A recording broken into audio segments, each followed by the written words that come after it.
changing the culture towards persons with disabilities, not only raising awareness but seeing real change. The campaign at Casemate Square saw a number of stalls set up by disability-related NGOs and government departments. So we had to support people with disabilities because, for example, one of our management team actually has a disability himself, and we also attend to, for example, people when we do transfers. We can have people who have mobility issues. When we transfer them, for example, from home to an appointment, we try to cater for people with disabilities. Disabilities is a massive umbrella, really. We do have a lot of young people that come to access our services that have invisible disabilities, so to speak.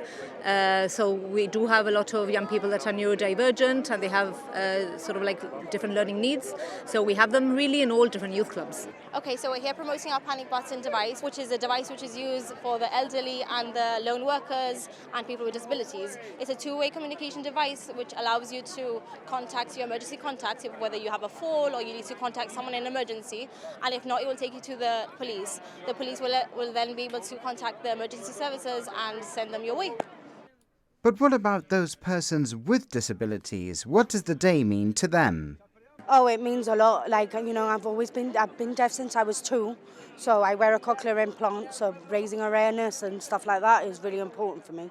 I wish more people knew about it. I wanted to come a day that we don't have to do this because disability would be normalized like anything in life. So I want this day to become redundant at some point. Office manager of the Supported Needs and Disability Office, Jenny Victory, says it's about people being seen, whether their disability is visible or not.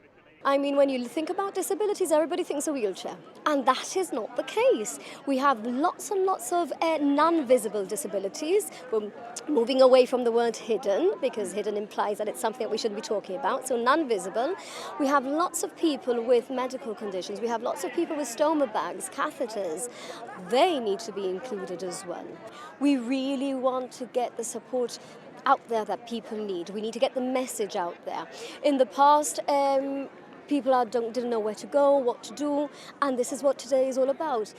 Let's signpost people to get what they need to get when they need to get it.